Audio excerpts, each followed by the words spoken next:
I'm curious to know specifically because we've all, I think, used Roll20 or D&D Beyond or things like that. But there are a couple of new resources that are out there that I want to kind of go around the table and ask you all about.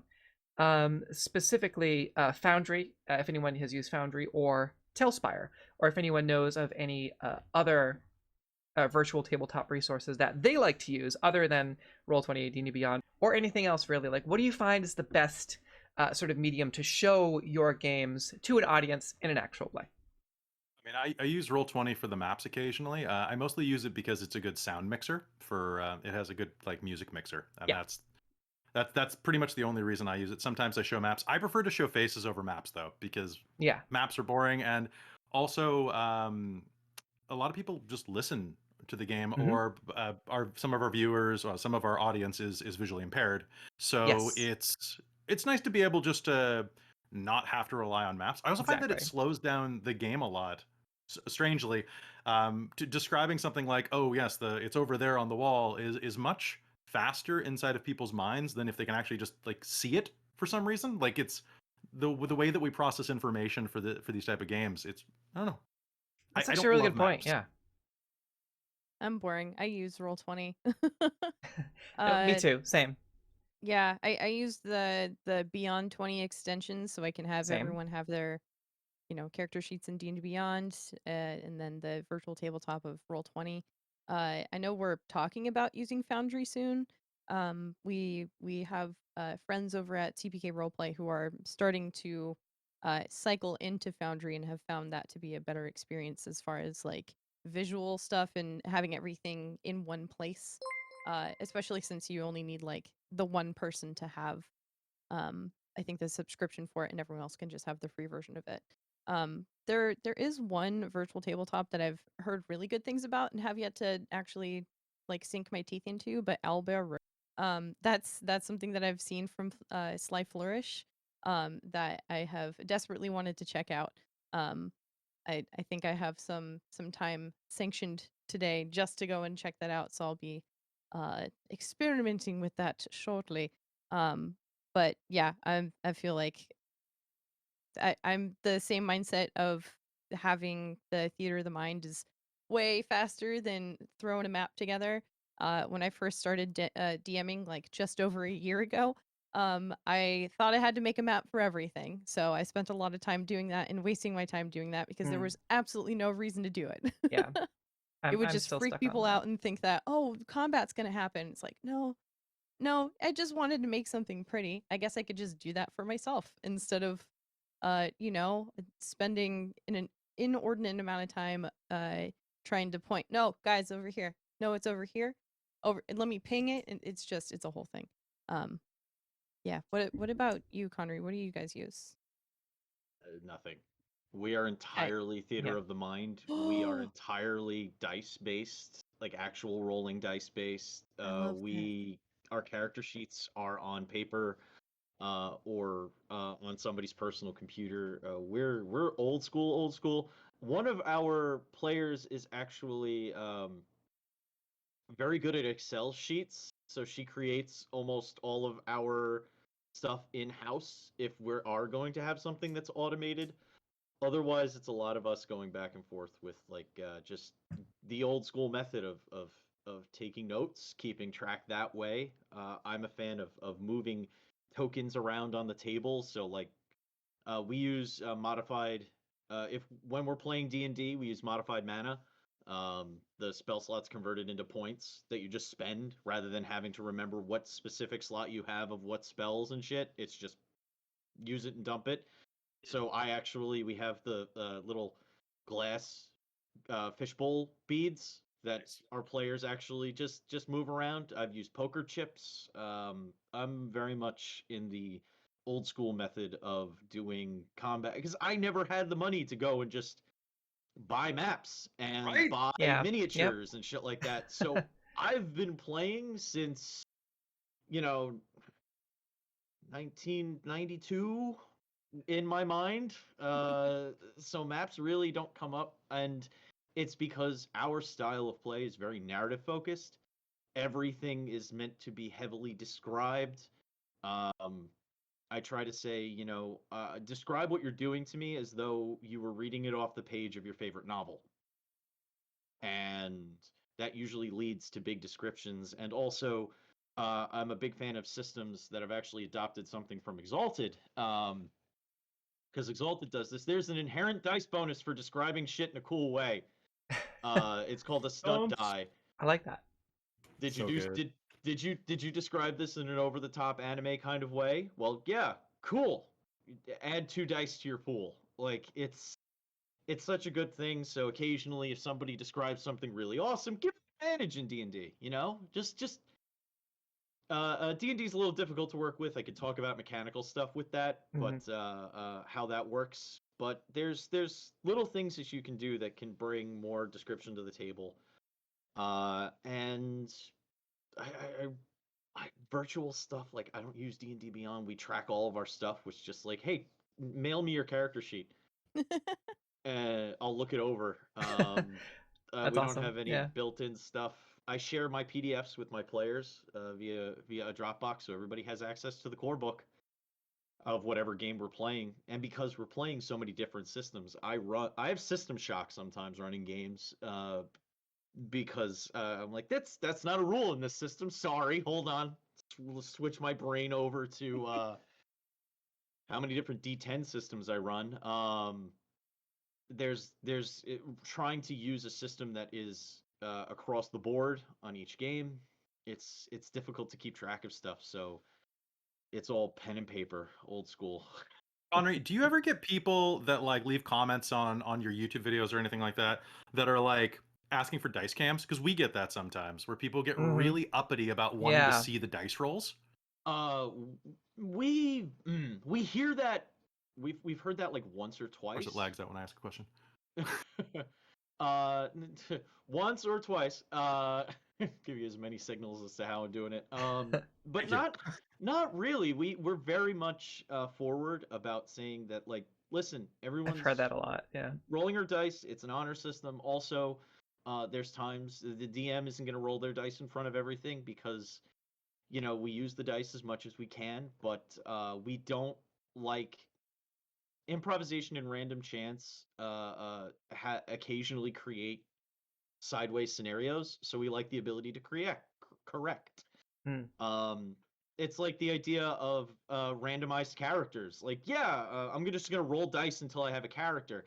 That's one way of doing it, but at the end of the day, sometimes I'm not in the mood to play random salad character. I have a very specific thing in my mind that I want to do. And if that would make the better moment in your game, do that. We are not beholden to the dice and the systems entirely. We want to tell our fun, good story, and that's where the focus is. So if somebody asks for a dice cam, it's like, that's not really the spirit of what we do. Yeah, the almighty icosahedron, which is a joke I made on TikTok about my gender as icosahedron. It comes from I feel like that comes from the idea somebody mentioned in chat just now, cheating. If you're playing cheating in a game implies that you're trying to win. Right. We're not trying to win anything. We're trying to tell really good stories. Except your hearts. Exactly. Well, yeah. That's I want to make people hurt because of story choices, not because the dice were cruel. Exactly. Yeah. Absolutely. There's times where the dice play to you, and then there's times where the dice just literally ruin a moment, and it doesn't make it's dissatisfying. And in like a pretentious filmmaker, I'm here to defy your expectations kind of way. That just decides to do something different for the sake of doing something different. Like sometimes you want that buy-in, you want that it's fan service. You want that personal fan service of like, this cool thing is gonna go down, and knowing when those things need to happen, and knowing when dice. I don't know what should happen here. Let's see, what are the stakes. We're all invested in the chance. It's very dependent upon what the situation is.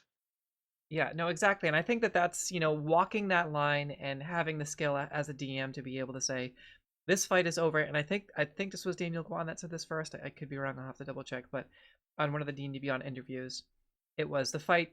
It was the take of the fight is over when it needs to be over. And I thought that was really telling. And that kind of ties in exactly with what you were saying about having that, knowing how to toe that line between the dice and actually making a better story. On the other hand, just to play, we lost Kelly again. So whenever Kelly drops, you can see my my Lord of the Rings and Magic the Gathering Forgotten Realms set. But as far as playing Fiend's Advocate there for a second, we have this homebrew divine intervention system where anyone that is pious or that uses the piety system can roll on a homebrew divine intervention once per day. Clerics get to do it more often. And I definitely agree that there is a line you have to walk, and sometimes you need to make things work your way to make it a better story. Absolutely. But there have been plenty of times where there might have been a cool moment, and everybody knows that watches the ESPDND streams. Okay, we have the homebrew divine intervention thing. Let's see, if they fail the roll, let's see if they're going to be able to get it on this homebrew divine intervention. And then they'll watch the rolls, and it's like 65 or a 30. Not quite.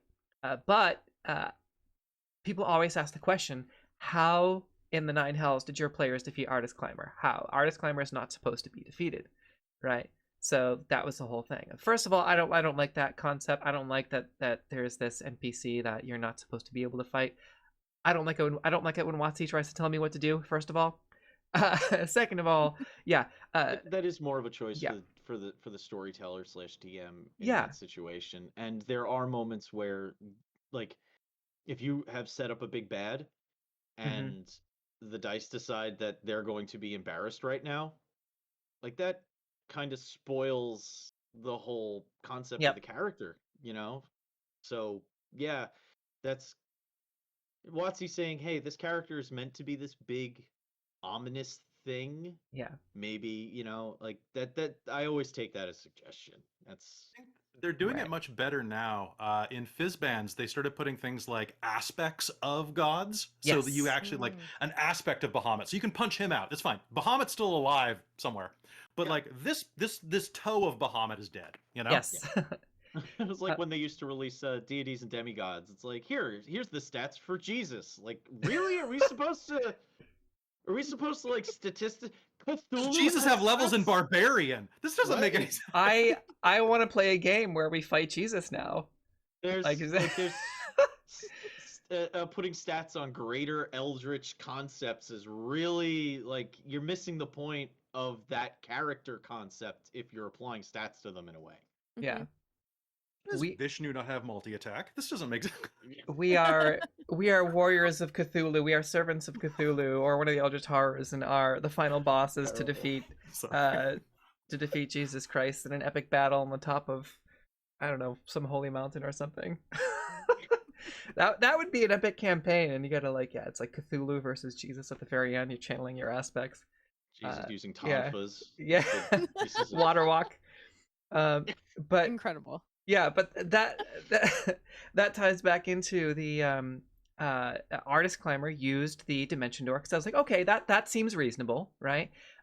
If he gets in trouble, gonna Dimension Door, and nobody had an answer to that. So I said, okay, to the Warlock of Minogra, because again, H.P. Lovecraft, as problematic as he is, but I love the universe, so I just take the universe stuff, and I love the lore.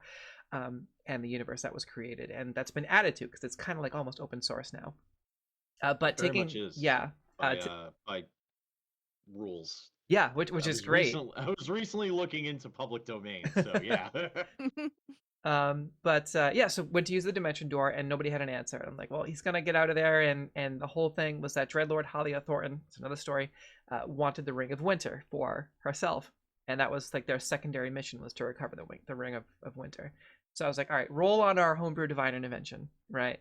And our warlock, this was the last, I was like, this is the only way you can stop them. Let's see. And again, people had watched in the past.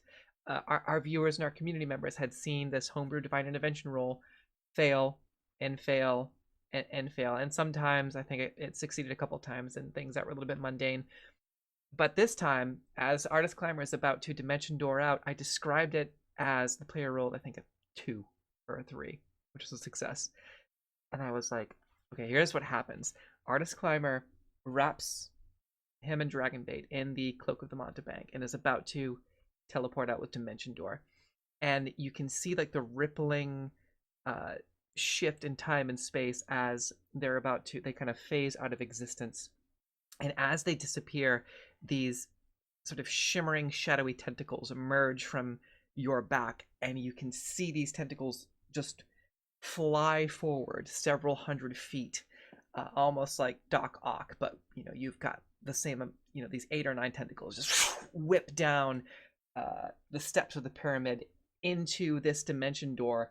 And I described Artist Climber being ripped out of time and space and thrown onto the ground by these shadowy, grasping tendrils. And I think to this day, that is the most explosive response I have ever seen from chat.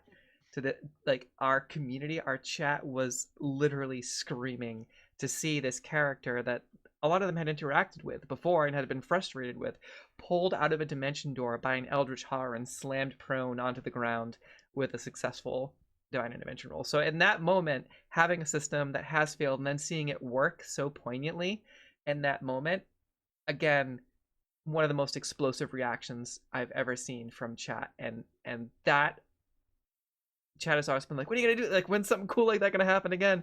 And then when it does, they get excited again. So that's definitely something I would the whole conversation has been making me think about how much D&D isms have become easy parlance for a lot of people. The conversations revolving around like half this. I'm not up on recent stuff, so Cloak of the Mountebank doesn't like trigger anything specifically in my mind. So there's a lot. I'm mostly going off of a lot of context clues in what you're explaining. Dimension Door. I know Dimension Door. I know, but again, that takes a specific knowledge of that, and I realized that when it comes to the actual play as a whole that we've got going on on Twitch and on the different platforms, there is an immediate Band-Aid brand recognition. They're not Band-Aids; they're adhesive medical strips. Yeah. It's not Kleenex, they're tissue papers. That idea that I've run into so many people that just say, "Oh, you play D&D." That's one of the things we play. Well, isn't it all D&D? No, it's not. Right. Or the, "Hey, check out the D&D book I found," and they hold up an old copy of Shadowrun and my heart breaks. But the fun, one of the things, at least on Devil's Luck, that I feel like I want to bring to the community is the debrandification of what we do. Like, WotC is big monolith and is a lot of entry points for a lot of people, and I appreciate that and I love that. But there is so much great stuff out there that doesn't revolve around the things that we find in their books. And I want to share that with people. I want to show them games that involve dice that they never use. Like percentile-based systems, D10-based systems, D6-based systems. Age is a great example of a system that's sort of D&D-ish, but it takes a different approach to it. There is the struggle, though, is that a lot of people only see D&D. Yeah. So trying to get that word out at the same time is like this. It's a very big struggle. Yeah, and you don't want to limit yourself if you're a content creator, veteran or new, or if you are looking for something to watch. Don't limit yourself to just D&D. Go look at and explore other systems, whether at your local GameStop, on Twitch, or anywhere you can consume tabletop content. One of my personal favorites that I discovered, and you'll find others that you like, some that you don't like. I like Apocalypse World. It has its niche uses. I like it for the Attack on Titan offshoot. And Stars Without Number, I think, is really good, which is a D6 system for fantasy. But also, real quick, I just wanted to segue and sidebar back to something. Kelly, you mentioned before about disability for some of our viewers, which I think is really important. And so some people might be visually impaired. So I think with both Conri and Kelly made some really good points about actual play content creators focusing, and you've inspired me personally to focus less on necessarily a map, because I do rely on that a little bit heavily, and to focus more on sort of telling the story and your descriptions, which I think sometimes I speed through or bypass in lieu of having the map on the Roll20 camera.